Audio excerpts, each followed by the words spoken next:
You've seen it everywhere, right? That eco-friendly sticker on a bottle, the sustainably sourced promise on your coffee. But what's the real story? Are companies actually trying to build a better future, or have they just found a really clever, green-tinted way to sell us more stuff? Well, today we're digging in to find out. All right, let's get into it.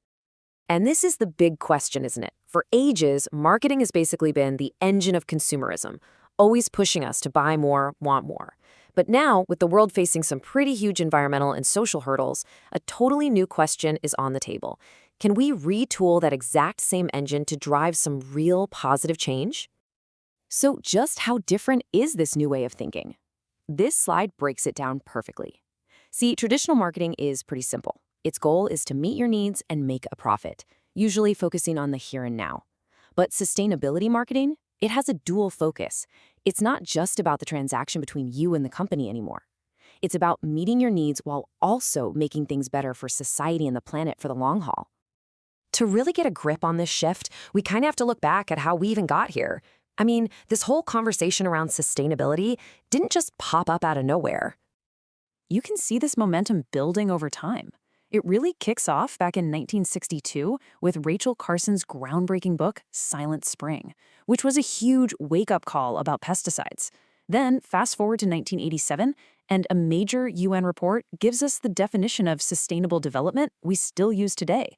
From there, it just accelerates into the 21st century, with global goals from the UN leading up to the Sustainable Development Goals, the SDGs, which are now a major guide for governments and businesses all over the world. And all of this history was pointing to one powerful conclusion. If businesses wanted to be part of the solution, they needed a whole new blueprint, a totally new way of thinking about why they even exist and how they should run. And here it is. This is the cornerstone of that whole blueprint, straight from that 1987 report. Meeting the needs of the present without compromising the ability of future generations to meet their own needs. It sounds simple, but it's incredibly profound, right? It forces you to think way beyond the next financial quarter and actually consider the legacy you're leaving behind. So, how does a company actually do that? Well, the most popular way is this framework called the triple bottom line. The idea is, instead of having just one bottom line, profit, companies start measuring their success by three things: people, planet, and profit. Are they good to their employees and communities? Are they protecting the planet? And are they still making money? All three have to be in balance. Now, this is where it gets really cool, seeing this idea in the real world. Let's take ITC, a huge company in India. They make all sorts of stuff you'd buy every day. Now look at their profit line. Clearly, they're doing great financially. But then look at planet and people. They've been carbon and water positive for almost 2 decades. And on the social side, they've got this initiative that has empowered millions of farmers. This is what the triple bottom line looks like in action. The big idea that makes all this possible is something called stakeholder capitalism.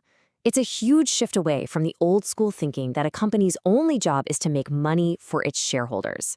Instead, it says a business has a responsibility to all of its stakeholders.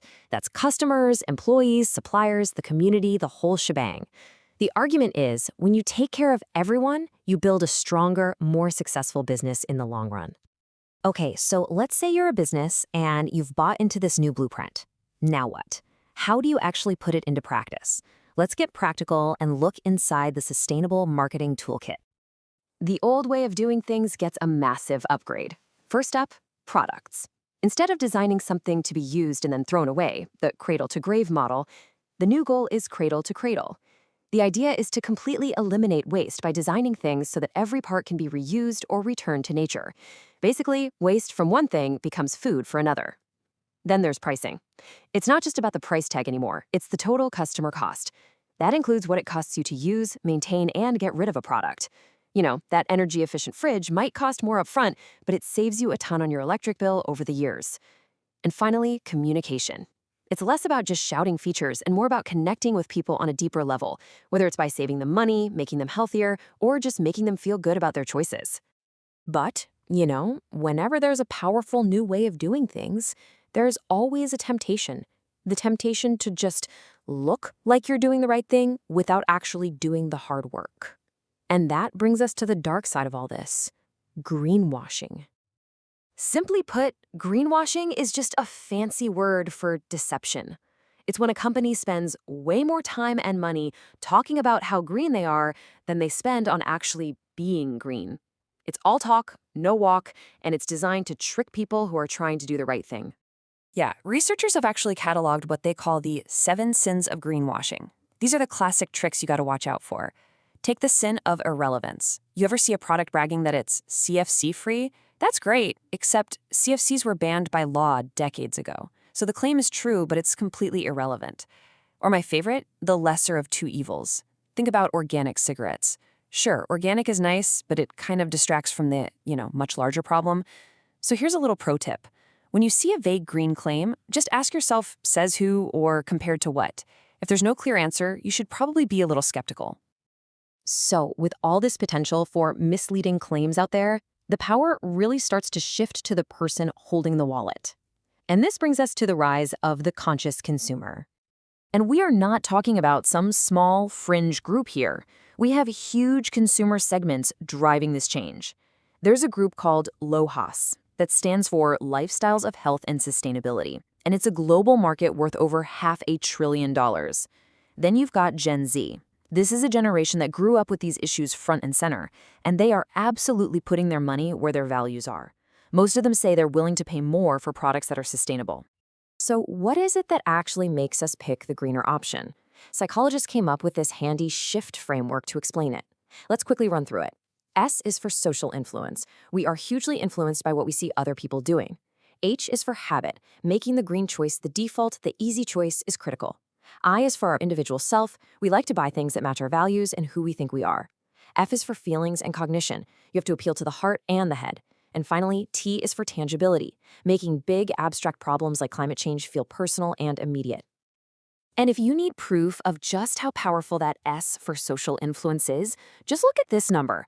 One study found that by simply telling online shoppers that other people were also buying sustainable products, those purchases shot up by 65%.